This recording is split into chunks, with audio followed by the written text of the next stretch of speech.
Ok, listo. Bueno, muy buenas tardes a todas y todos. Como lo hice en el primer espacio que tuvimos aquí en la institución, en el desarrollo de este módulo del diplomado, mi nombre es Pedro Pacheco. Soy ingeniero industrial de formación, magíster en ingeniería de energía. Actualmente escalafonado como investigador junior en el escalafón de investigaciones de Colombia.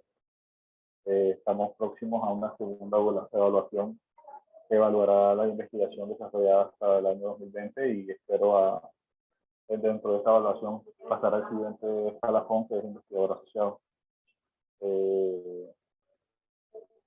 Me desempeño actualmente como coordinador de programas de ingeniería ambiental y su tecnología en desarrollo ambiental y sostenible en la Corporación Universitaria Reformada. El día de hoy vamos a estar conversando un poco como complemento a lo que se venía desarrollando con el profesor Rafael, el desarrollo sostenible. Vamos a revisar algo el material, más que de pronto revisar el material en gran detalle. Quiero de pronto que respondamos algunas preguntas desde nuestros contextos y desde conocimiento de las ciudades de donde ustedes se encuentran sobre estos interrogantes o estos conceptos aplicados al desarrollo sostenible.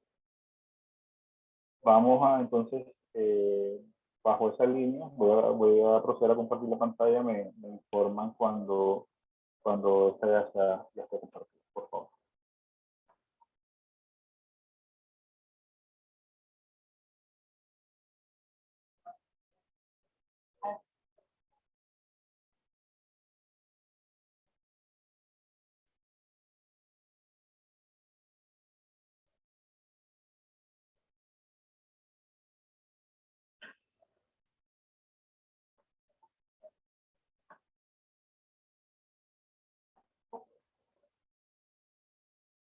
Listo, ustedes ya están Ahora sí. observando la Sí. página. Ok, perfecto. Bueno, aquí es la página del módulo de desarrollo sostenible. Ustedes encontrarán la información que ya han revisado con el profesor Rafael, los videos y todo este proceso de clase que han venido desarrollando con él, además de las dos videoconferencias que han tenido con él. Me imagino que al final de este espacio, la videoconferencia del día de hoy será cargada a la plataforma para que sus compañeros que no lograron asistir a este espacio puedan revisarlo. Y el día de hoy estamos el espacio, o digamos la tercera semana del módulo, donde vamos a hablar sobre calidad de vida, escenarios económicos y fuentes renovables. Durante el desarrollo de esta semana trabajaremos el desarrollo del concepto de los conceptos de cambio climático, el abordaje de lo que es la huella de carbono, que hay una actividad para ustedes dentro de esta primera semana para la medición de la huella de carbono personal, por así decirlo. Se desarrollarán algunas actividades para el cargo de la plataforma, como lo son un foro y esta actividad que les comentaba de la huella de carbono. Y hablaremos un poco sobre fuentes renovables y cuáles son sus ventajas y desventajas. En el material nos encontrará un poco sobre eso.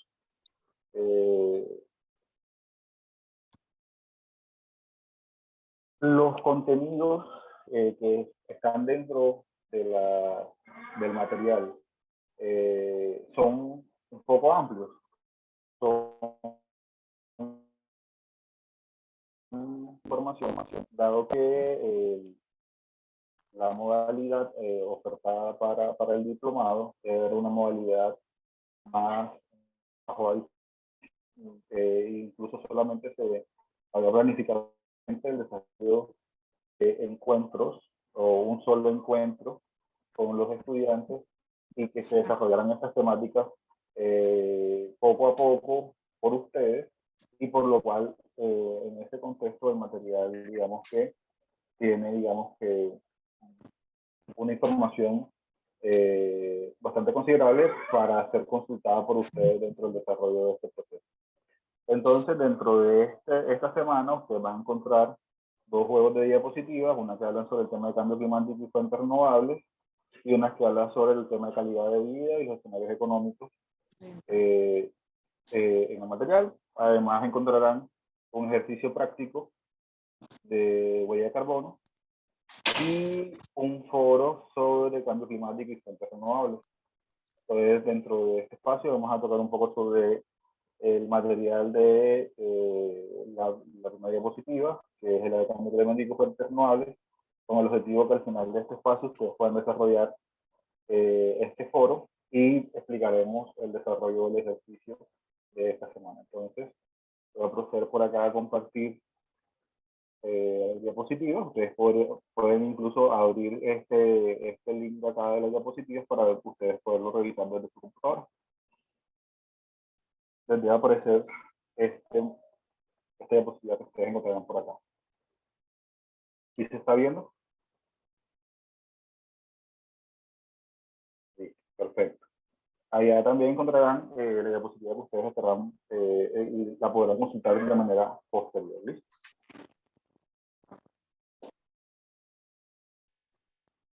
Como ya les he conversado previamente, mi nombre es Pedro Pacheco, yo soy ingeniero industrial de formación. Trabajé aproximadamente unos 3 años en el sector de la industria, en diferentes áreas como calidad, producción, mantenimiento.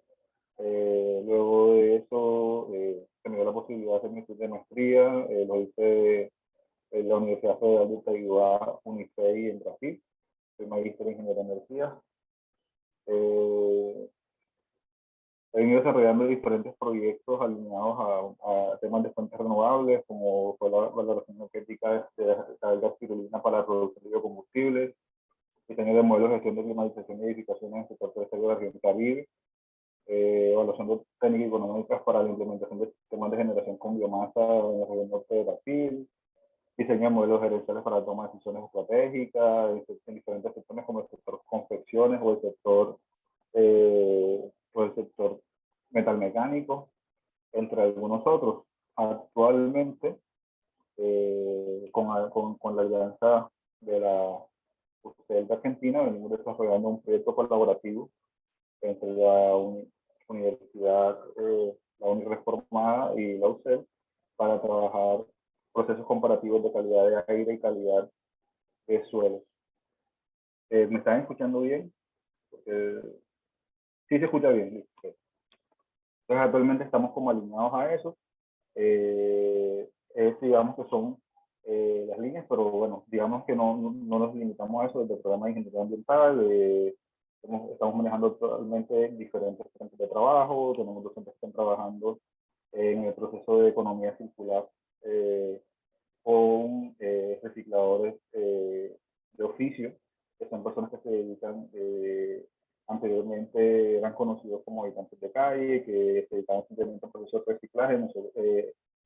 Han salido algunas legislaciones por parte del gobierno nacional para dignificar el trabajo de estas personas, y dentro de este proceso nosotros actualmente contamos con unas 2 asociaciones de recicladores aliadas a la institución para apoyar en este proceso. Incluso desde uno de los últimos productos de investigación que hemos desarrollado son procesos de innovación alineados a apoyarlos en desarrollar sus protocolos de bioseguridad, dado que el desarrollo de este tipo de procesos son un poco costosos para este tipo de asociaciones, y las empresas que solicitan este tipo de certificaciones, digamos que cobran bastante. Entonces nosotros lo que hicimos desde la investigación de la diferente unidad de la institución fue que realmente sí se hizo un costo por el proceso de la implementación del protocolo de seguridad, pero nosotros hicimos la donación de que los rubros, o sea, que lo que se invirtió en la implementación del protocolo de seguridad corresponde al pago que se ejecutaría a los docentes que participaron de este proceso. Y partiendo de esa manera logramos impactar en tres asociaciones de recicladores, apoyándolos a este proceso de reactivación, dado que iniciando pandemia, muchos de los negocios tuvieron que cerrar por no contar con estos protocolos. Listo. Entonces, hablemos un poco sobre lo que nos trae a este espacio. Y es la interrogante que digamos, viene tomando gran grado de importancia en los últimos tiempos. Me gustaría que de pronto ustedes, los que se encuentran conectados, Gabriela, Ada, Wendy, me comentaron un poco sobre qué consideran que es cambio climático y cómo aplica esto a el día a día de nosotros, ¿no? Entonces, Gabriela, ¿podrías contarnos qué cambio climático?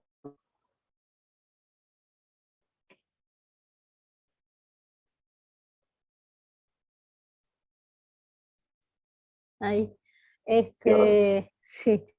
sí, buenas tardes. Esto es, este exceso de gases de efecto invernadero que tenemos debido a tanta combustión de fósiles y, bueno, todo lo que como se está deteriorando la capa de ozono y, bueno, todo lo que va sucediendo a raíz de esto, ¿no? De esta acumulación de estos gases de efecto invernadero, que en sí no son malos, sino esta acumulación, creo que es así, ¿no? Que pasa por ahí, y esto que se tiene que continuar en el tiempo. Me parece haber leído que es para que se considere que son huellas en el cambio climático, tienen que persistir durante un lapso de alrededor de 10 años. Eso. Ok, muchas gracias. Las demás compañeras están por acá, por favor, ¿qué nos podrían decir? Sí, claro. Hola, buenas tardes. Mi nombre es Wendy. Ahora mismo no tengo disponible cámara, pero considero que el cambio climático, pues es, valga la redundancia, los cambios en el clima que se han dado con el tiempo debido a problemas naturales o como resultado de la contaminación que estamos haciendo los seres humanos.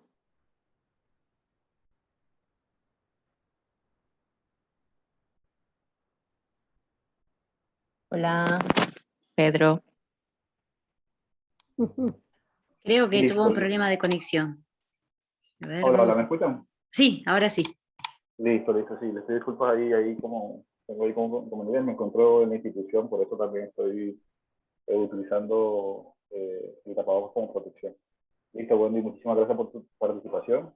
Ada, ¿nos podrías comentar tu concepto, por favor?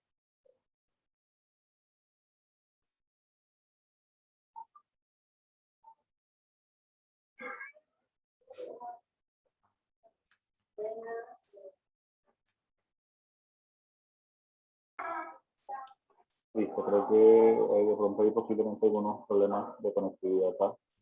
Ok, efectivamente, el cambio climático se conoce como la variación estadísticamente significativa de las condiciones climáticas medias o de su variabilidad, y que ésta se mantenga por un tiempo prolongado, generalmente durante más de 10 años, que es lo que nos estaba comentando Gabriela.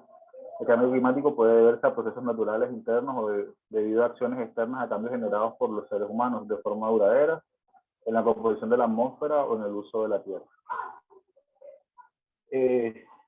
Lamentablemente, nosotros como seres humanos tenemos gran culpa de este proceso, el efecto invernadero, dado que hemos consumido recursos de manera desmedida, sin prever las consecuencias de esos recursos, ¿no?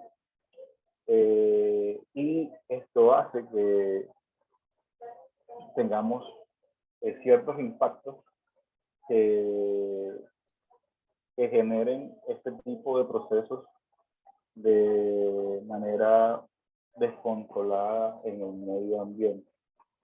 Lamentablemente, esto repercute todos estos cambios, en los aumentos en la temperatura que se vienen dando en el proceso, el uso de productos que impactan de manera negativa la atmósfera, entre otras situaciones. Entonces, la radiación solar calienta la superficie de la Tierra y la atmósfera que es transparente, o sea, tenemos un efecto de calentamiento interno dentro de la Tierra y esto hace que tengamos un aumento en el grado de temperatura. Esto tiene impactos, el hecho que se suba un grado de temperatura en diferentes zonas o en diferentes espacios repercute en una gran manera por los cambios que se pueden dar en la biodiversidad de un sector o un espacio, que ese grado o esos 2 grados de temperatura pueden impactar de tal manera que pueden hacer que cierta especie deje de existir, y al hacer que esa especie deje de existir, deja de ser alimento de otra especie que aplicaba otro proceso ecosistémico dentro de este ecosistema y hace que tengamos problemas en procesos como la agricultura, en diferentes procesos que se han venido dando. Entonces, este tipo de situaciones hacen que tengamos grandes impactos. Digamos que paso a paso se han ido intentando hacer cosas para de cierta forma, ir mitigando y remediando algunos de los problemas que hemos generado, pero lamentablemente incluso ya hay teóricos que mencionan de que nosotros hemos consumido mucho más recursos de los que debemos haber consumido para este año y estamos en un punto de no retorno. Queremos creer que es posible cambiar nuestros hábitos y hacerlo, pero lamentablemente existen intereses que esto no sea posible, cambios de pronto en las políticas de un país, como por ejemplo los últimos, la administración anterior en Estados Unidos, que modificó, salió de todos estas cumbres ambientales para poder al salirse de esas cumbres, poder subir los topes de contaminación de sus empresas y impactar en gran manera al medio ambiente. Digamos que de así, existen muchos ejemplos que podríamos tal vez ni siquiera terminar el día de hoy. Dentro del material que está compartido para ustedes van a encontrar algunos conceptos que aplicarán al tema de reforzamiento del efecto invernadero, cómo la actividad humana ha incrementado esto, algunas proporciones de los gases de efecto invernadero con el dióxido de carbono, quién es, digamos, quién es el que está aportando mayor cantidad de emisiones a este proceso, y lamentablemente somos nosotros mismos con el consumo de combustibles fósiles, ya sea para el traslado de nosotros de un punto a otro, o incluso el mismo uso de los combustibles fósiles para nuestro autoconsumo de energía eléctrica. En Colombia, por ejemplo, nosotros sacamos pecho porque tenemos una matriz energética sostenible, por así decirlo, una matriz energética no dependiente de los combustibles fósiles, entre comillas, por así decirlo, porque tenemos un gran recurso hídrico para el desarrollo de la energía, pero recordemos que hemos tenido fenómenos del niño y de la niña, donde se han dado grandes épocas de sequía y grandes épocas de lluvia, donde hay veces que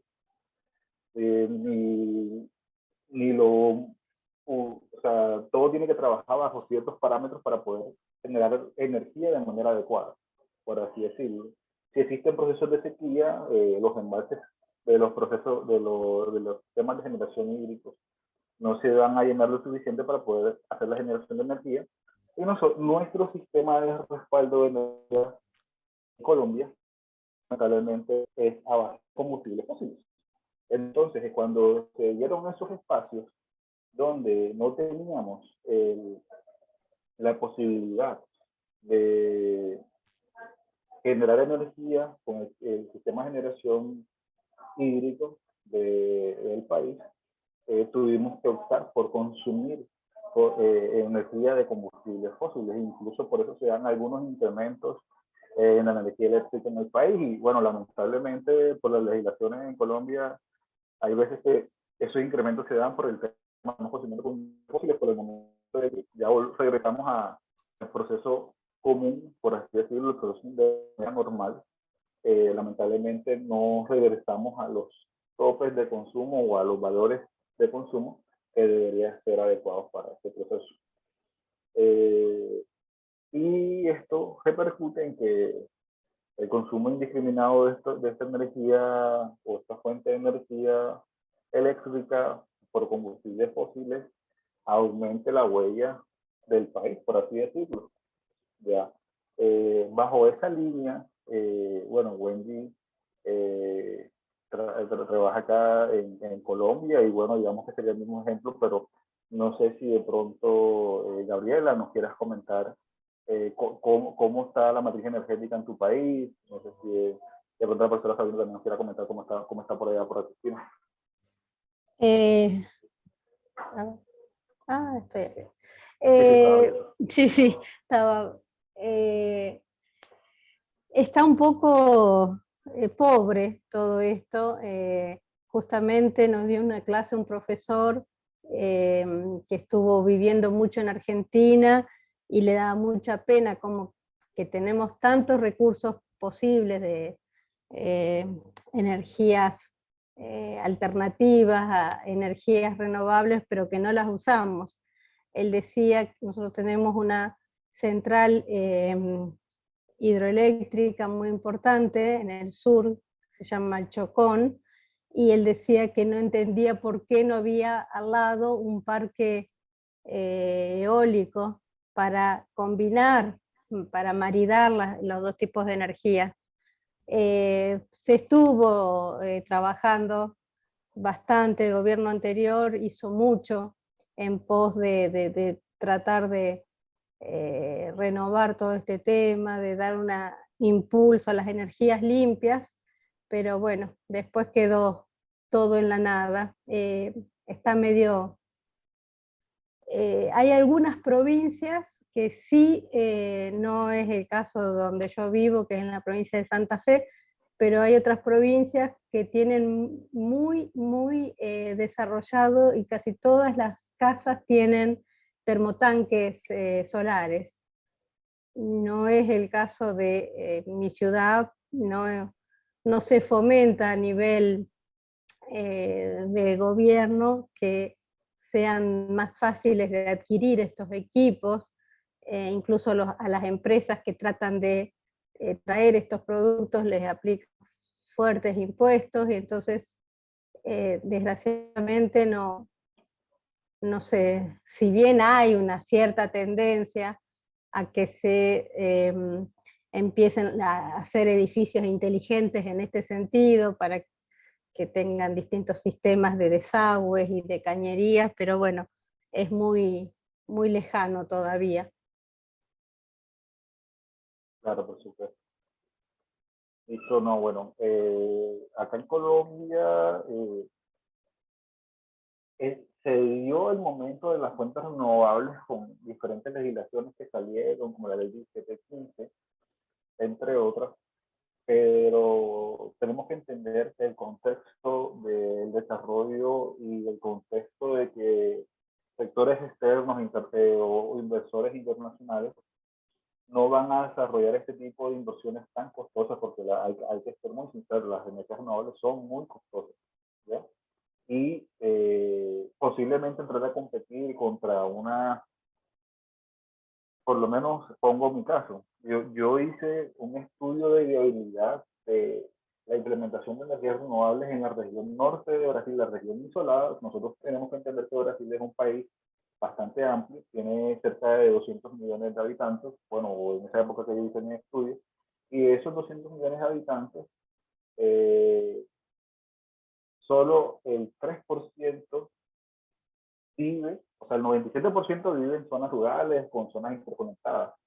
En la zona norte del país, que es la que tiene el 47% del área, que es donde está Amazonas, Amapá y algunos otros estados que están cercanos ahí, solamente en esa zona vive el 3% de la población.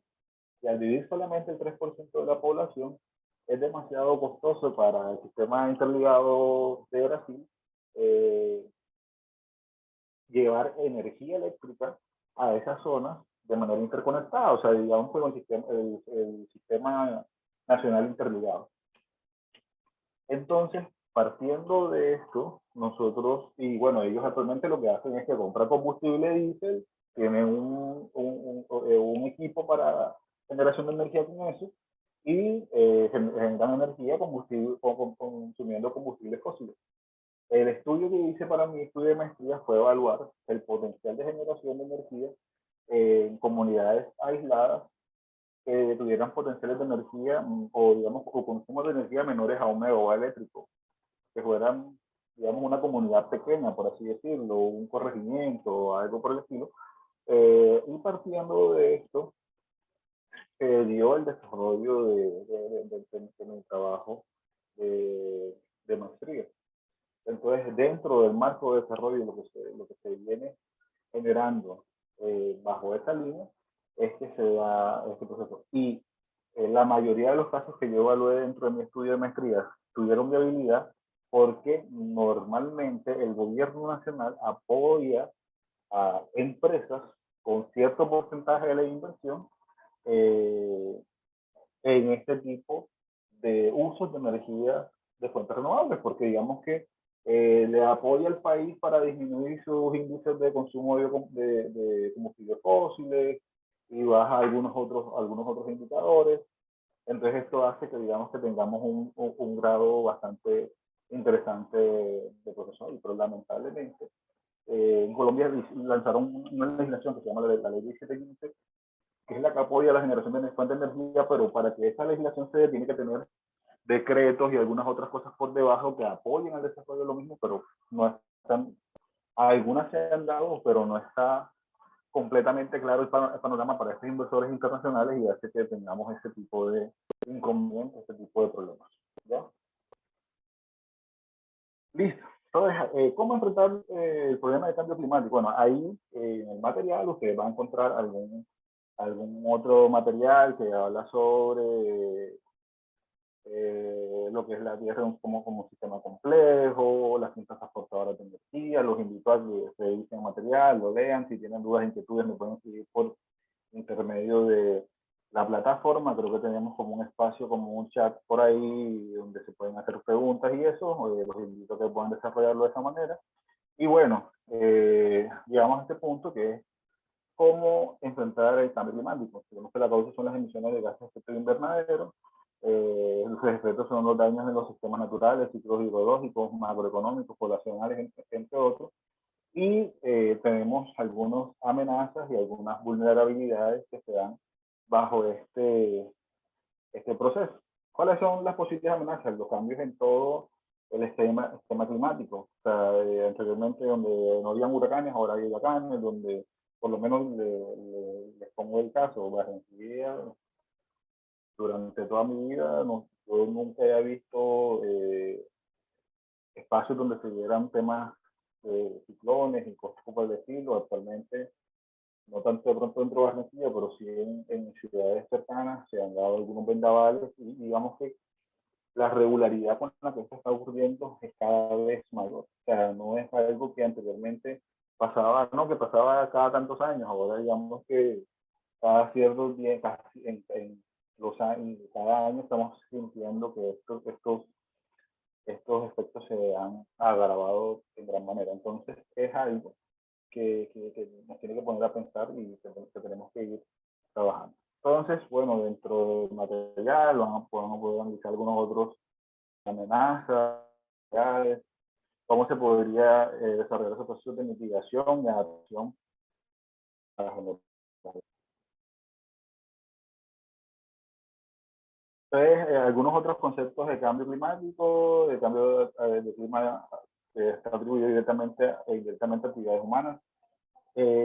Como yo les comentaba, dado que este material era un material que iba a ser desarrollado de manera asincrónica, es un material un poco cargado, o sea, es bastante material, tiene más, cada, digamos, que grupo de diapositivas tiene más de 30, 40 diapositivas, entonces les pido ser pacientes y consumir todo el material. Algunos, digamos, conversores de los gases de efecto invernadero, digamos que la unidad más conocida es lo que se conoce como dióxido de carbono o CO2, ¿ya? Y esta unidad, que es la de dióxido de carbono o CO2, digamos que fue la que se está utilizando actualmente como unidad de medida, ¿ya? En la que todos los otros gases de efecto invernadero son convertidos a gases de dióxido de carbono o CO2 equivalentes, ¿ya? O sea, entonces yo tengo, aparte del dióxido de carbono o CO2, tengo el metano, el óxido nitroso, el hexafluoruro, y otros ahí que tienen unos valores de conversión. Les pido, me den un segundo, por favor.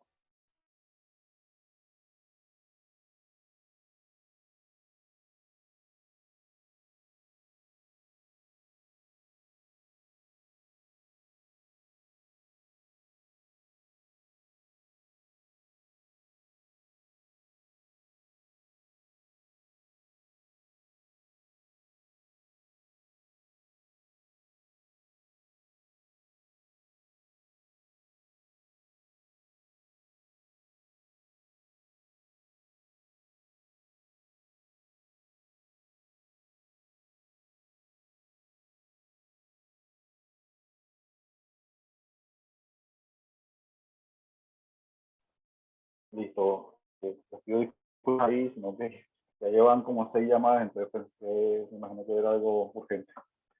Listo, muchas gracias. Entonces, bueno, este factor de conversión, como dióxido de carbono equivalente, es una unidad de medida en la que todos los otros gases de efecto invernadero, como el metano, el óxido nitroso, el hexafluoruro de azufre, entre otros, son llevados a esta unidad. Entonces, por ejemplo, tenemos el caso del metano.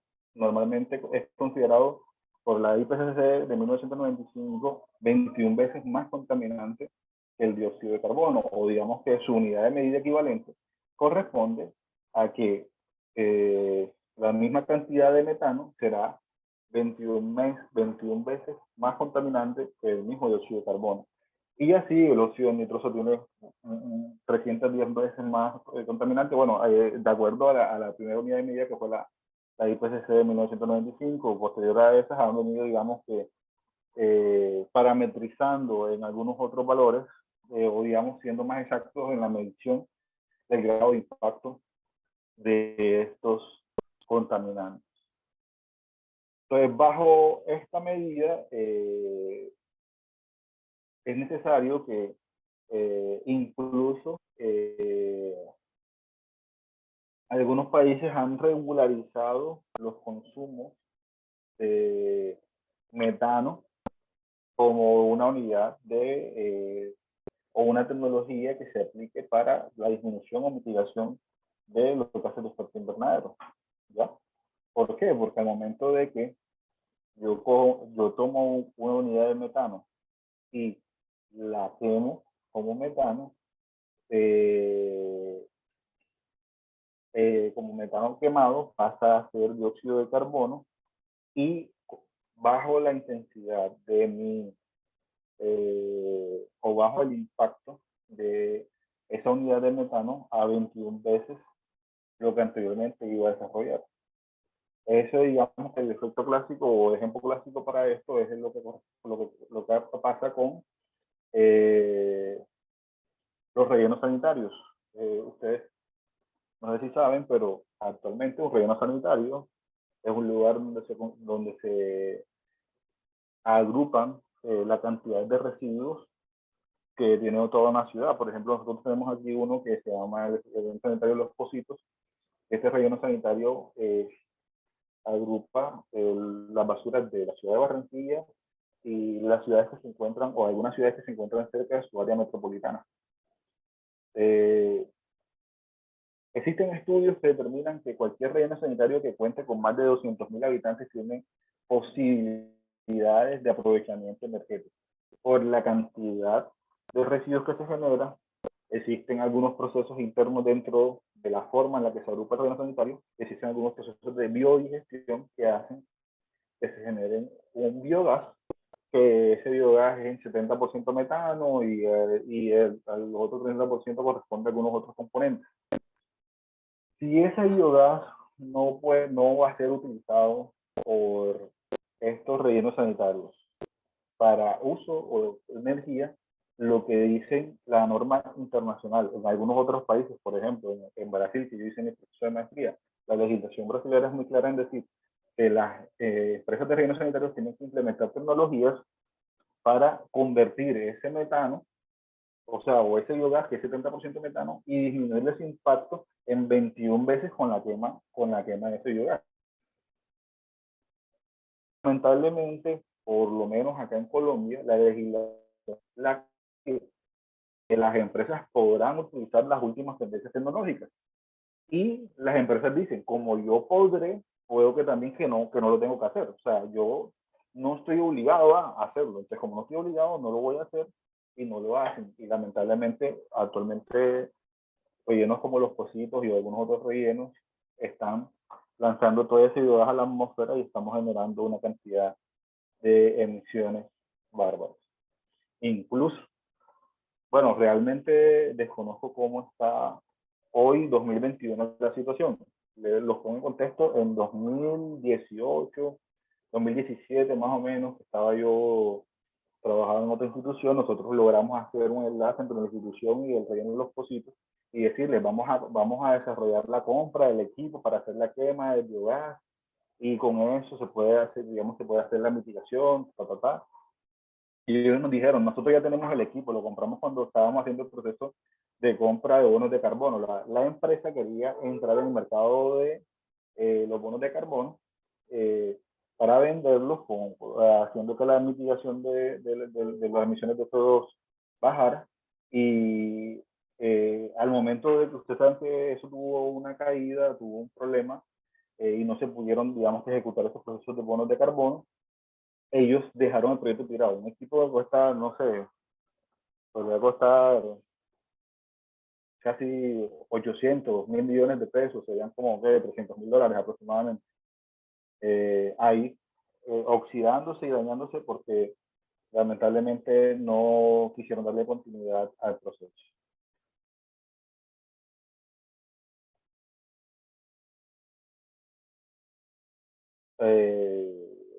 Entonces, bueno, tenemos ahora lo que corresponde a la huella de carbono equivalente.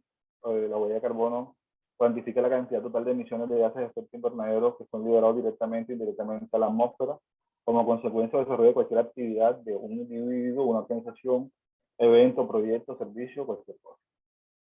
Se da en la línea de emisiones directas y emisiones indirectas. Las emisiones directas son aquellas que son emitidas desde las fuentes que son controladas y las emisiones indirectas aquellas que son consecuencias de actividades, pero que son entidades emitidas desde una fuente que no puede ser controlada.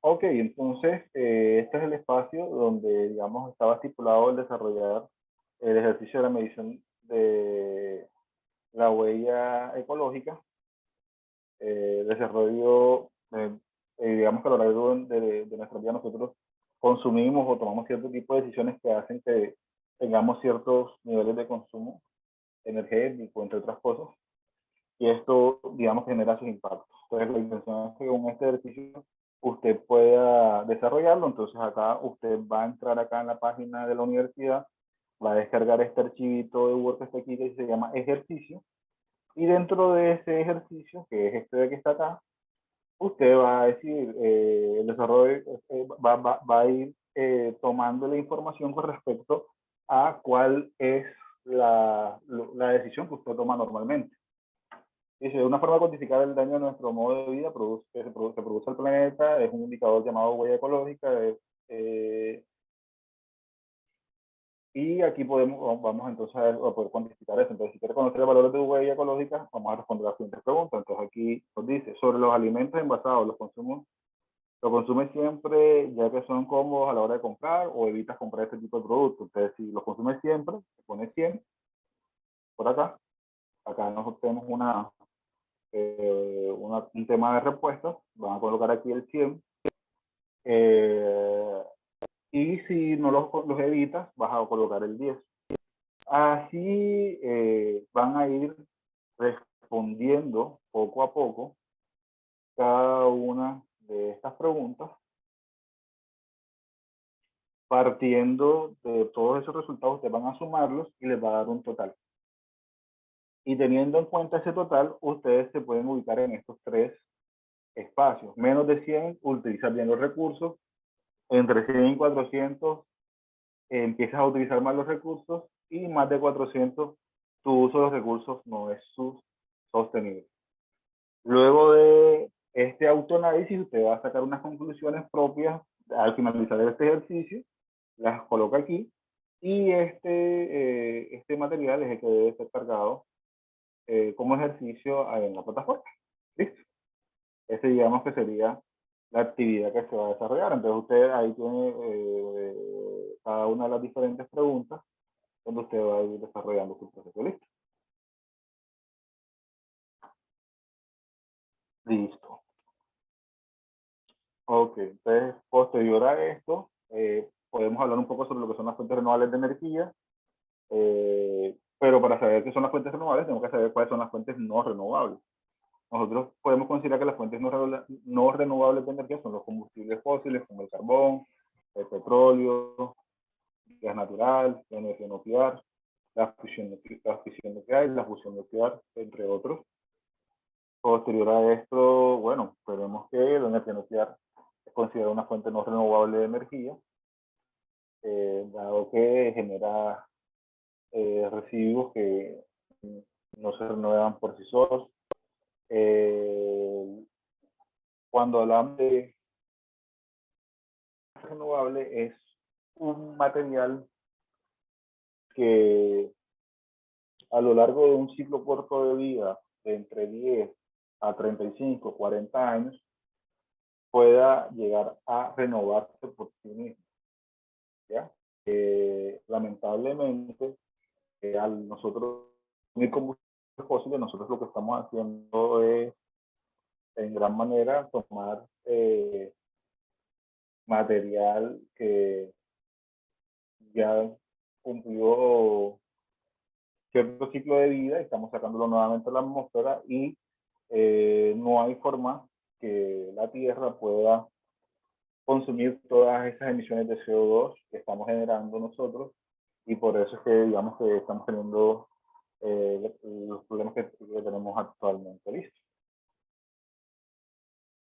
Entonces, bueno, un poco sobre los antecedentes históricos, sobre el tema de las fuentes de energía inagotables. Les invito a que den una lectura de este material, desde donde, digamos, empezamos con el tema de los molinos de las navegaciones en vela, en la energía eólica, digamos, cómo se da que el hombre aproveche esta energía, digamos que se considera uno de los primeros aprovechamientos energéticos de las fuentes renovables de energía. Luego de esto los molinos de agua, energía hídrica, digamos que estos generaban.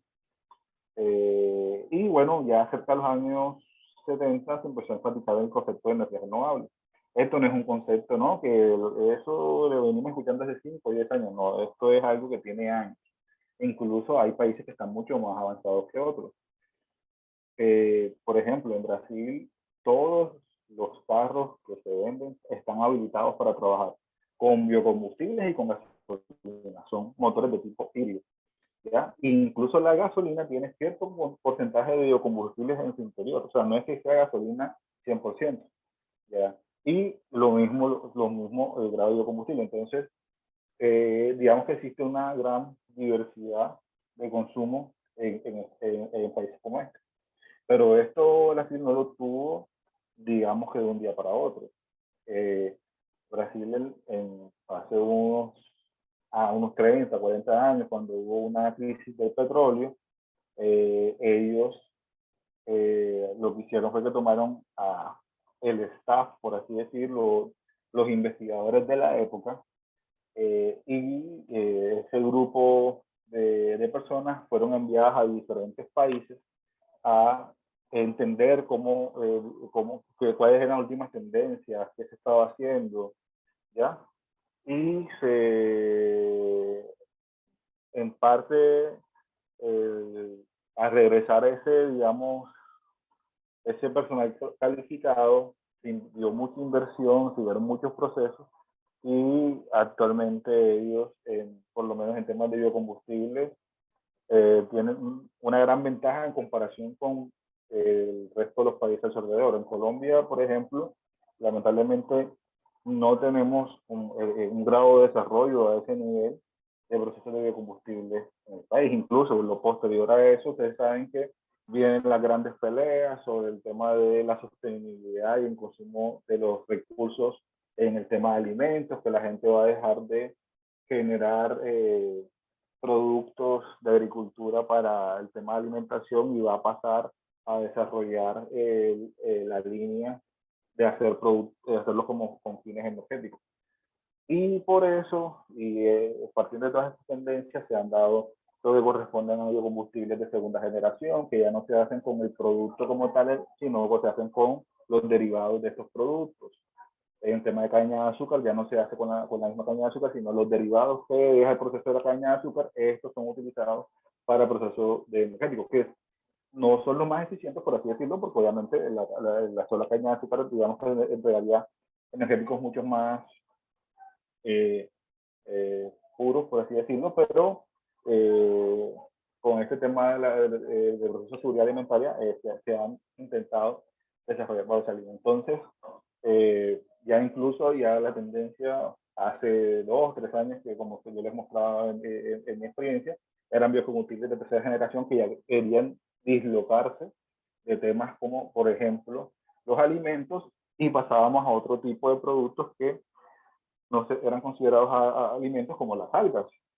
La tendencia en el desarrollo de combustibles con algas es una tendencia de los últimos 5 o 7 años que ya ha tenido un auge y un crecimiento, solamente que luego de haber pasado por una investigación de este tipo, les puedo decir que no es tan fácil el desarrollar este tipo de procesos de combustibles con algas.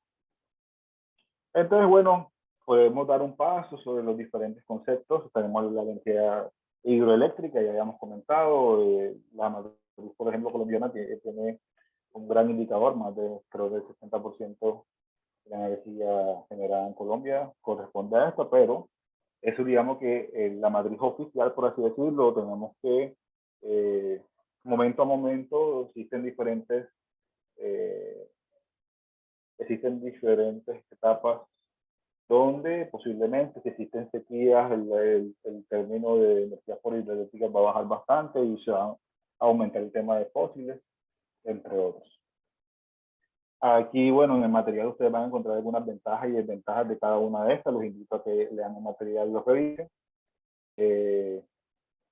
Vemos también lo que es la energía solar voltaica, una tendencia que ha venido desarrollándose últimamente. Incluso países como España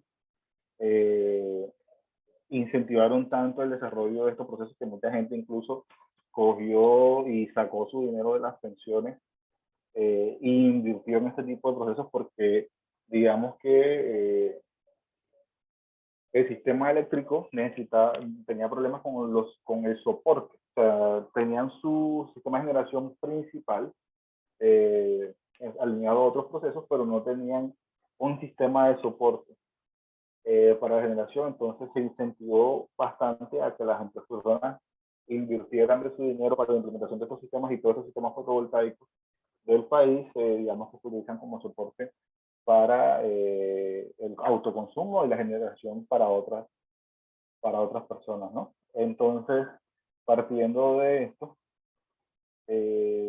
existen, digamos, grandes variaciones. Incluso los potenciales energéticos de la energía solar fotovoltaica para países como Colombia son diferentes a lo que corresponde a países como Argentina o algunos otros países invitados que tenemos aquí en este proceso. Por lo menos En Colombia, como nosotros estamos muy cerca de la línea del Ecuador, hace que, digamos, que la orientación y los procesos para el tema de dimensionamiento de estos sistemas tengan unos niveles bastante elevados. Incluso en ciudades como Barranquilla, las horas pico sol son bastantes.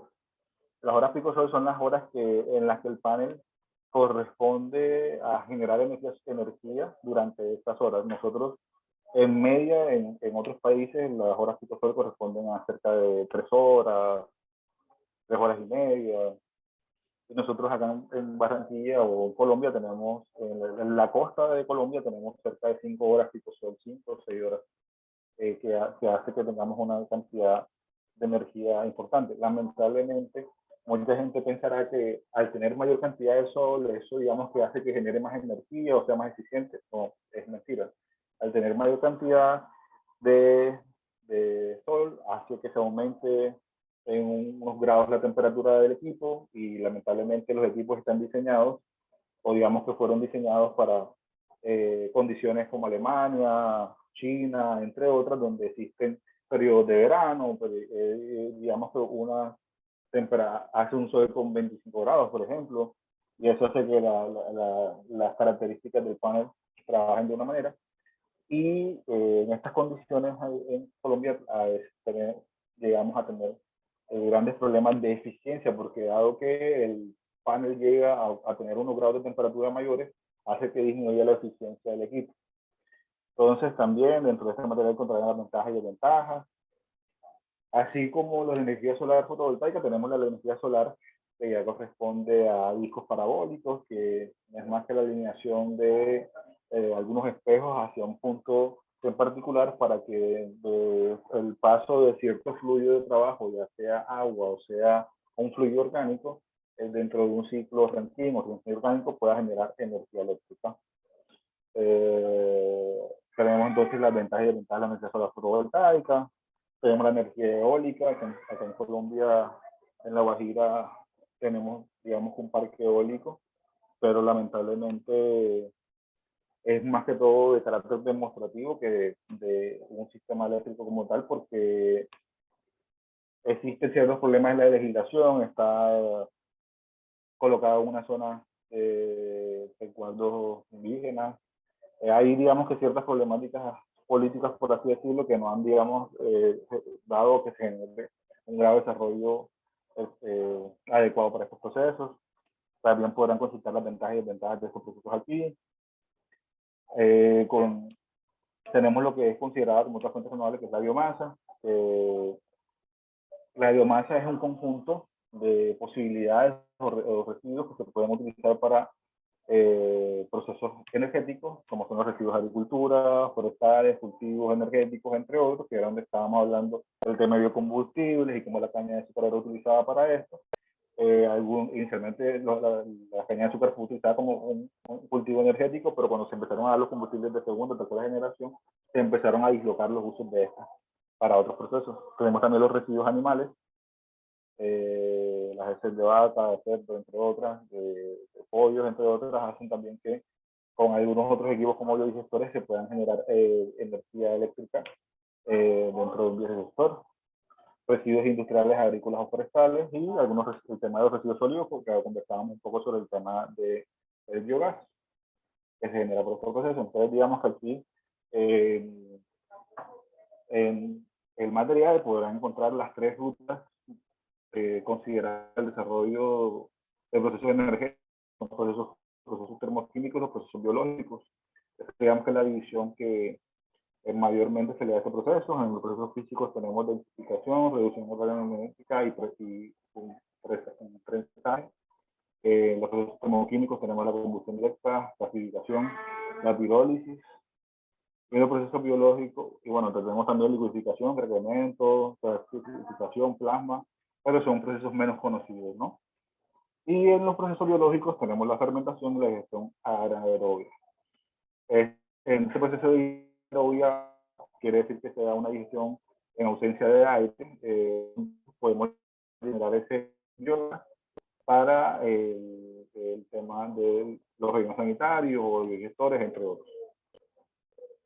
algunas tecnologías que se pueden utilizar para la conversión de estos que están aquí, que son productos energéticos para convertirlos en energía. Entonces están los motores de combustión, los motores Stirling, las microturbinas a gas, las turbinas a gas, los hilos en fin, con una cantidad de tecnologías, una cantidad amplia de tecnologías que podría llegar a utilizar para eso. La biomasa también tiene sus ventajas y desventajas, los invito a que la revisen dentro del material compartido. Otra de las posibilidades son el tema de los biocombustibles, que también son, digamos, una extensión de la biomasa, tienen sus ventajas, también les invito a leerlo dentro del material. Tenemos la energía geotérmica, que usan en cierta forma las mismas tecnologías que hemos mencionado anteriormente, como ciclo tanquín, ciclo orgánico, solamente que su fuente de energía ya no es la quema de un combustible o una biomasa, un residuo agrícola o alguna otra cosa, sino que es las fuentes térmicas que actualmente están desarrollando. O sea, hay una infinidad de proyectos alineados a esto, también tiene sus ventajas y desventajas. Y tenemos la energía mareomotriz, que son las nuevas tendencias en estos procesos de las fuentes renovables. Lamentablemente, las energías, o digamos que las más conocidas, son la energía solar, la energía eólica, son, digamos, que son más visibles para nosotros. En la energía mareomotriz, estas energías aún se encuentran en desarrollo. Energías que tienen mayor grado de desarrollo hacen que muchos más sectores externos se interesen por estas y hacen que, al interesarse en más personas, hacen que la investigación y el desarrollo de las mismas hacen que los precios de estas bajen. Como la energía mareomotriz es, digamos, una tendencia actualmente, lamentablemente muchas de ellas están aún en procesos de investigación y hace que sus costos sean muy elevados. Y también por las condiciones en las que estas tienen que darse. Hay algunos conceptos y las ventajas y desventajas de estas energías. Una última tendencia en procesos de energía de fuentes renovables es el uso de hidrógeno. Incluso ustedes habrán escuchado por ahí, habrán visto noticias donde ven automóviles que se mueven con hidrógeno, la separación del hidrógeno. Sabemos que el hidrógeno es un material bastante generado, o sea, está generado en el aire, que puede llegar a separarse, o se puede separar del agua también. Entonces, digamos que es un material que podríamos llegar a utilizar en gran manera a futuro, pero también se encuentra en fases de investigación y esto hace que las tecnologías para la implementación de las mismas sean demasiado elevadas y no hemos llegado a esos puntos aún. Ventajas y desventajas del uso de estas, y bueno, con eso culminaría lo que sería la presentación de la primera parte de esta. Dentro de las actividades que ustedes tienen por desarrollar aquí, tendrían el foro sobre cambio climático y fuentes renovables de energía, que está acá, y este foro corresponde a ustedes le dan clic ahí, le dicen: para continuar con la adquisición de conocimiento en el área de desarrollo sostenible, los invito a reflexionar sobre la siguiente pregunta. Partiendo de sus conocimientos previos y los conceptos de fuentes renovables, a partir de las ventajas observadas dentro del material de clase, determina a su juicio cuál de estas es la energía del futuro. Entonces, digamos, esto más que toda una reflexión personal de ustedes leer todo ese material, de desarrollar porque la consideran que esa sería la energía del futuro. ¿Ya? Eso, digamos, que sería en el desarrollo del foro. Entonces, esos serían como los puntos para desarrollar durante este primer espacio de formación. He intentado como ser lo más conciso posible en el desarrollo del mismo, con la intención, digamos, que de no aburrirlos, por así decirlo, en el desarrollo del mismo. Además, a este espacio ustedes encontrarán las diapositivas que hablarán sobre la calidad de vida y escenarios económicos, hablarán sobre el desarrollo sostenible alineado a esa línea. Los invito, es una diapositiva un poco más corta, por lo cual la voy a dejar como material de revisión posterior para cada uno de ustedes, donde van a poder hablar, revisar un poco sobre lo que son los objetivos de desarrollo sostenible, algunos datos interesantes interesantes para que ustedes vayan revisando el tema de los indicadores de calidad de vida en Latinoamérica y qué tan bien o qué tan mal estamos en algunos países.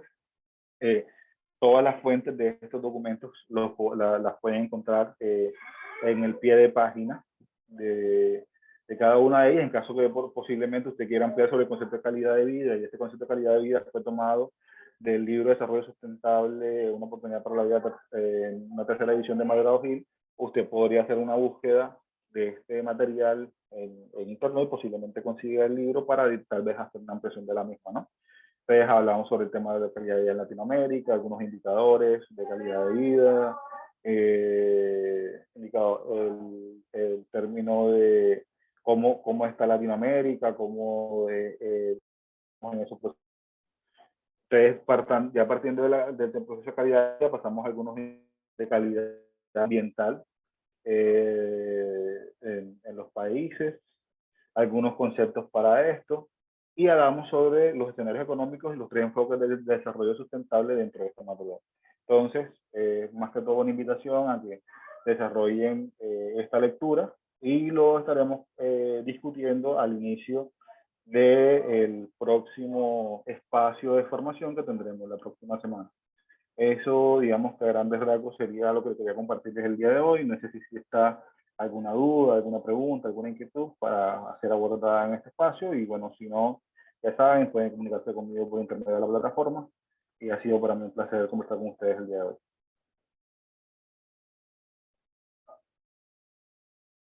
Listo. Gabriela, Ada, Judith, ¿tienen alguna duda, alguna inquietud?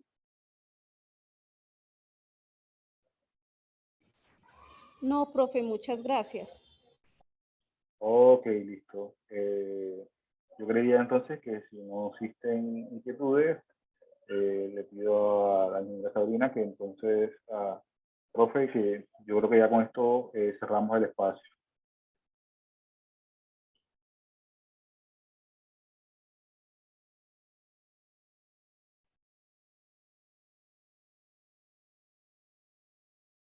Listo, Ada, muchas gracias por participar en el espacio y bueno, ya saben, cualquier duda o inquietud pueden transmitirla por intermedio de la plataforma y bueno, creo que por ahí también, creo que tienen acceso a mi correo, me podrían contactar por el correo electrónico.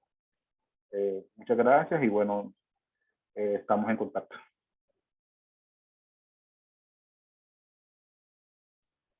Muchas gracias. Hasta luego. Muchas gracias.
Hola Sabrina, ¿me escuchas? ¿Estás por ahí?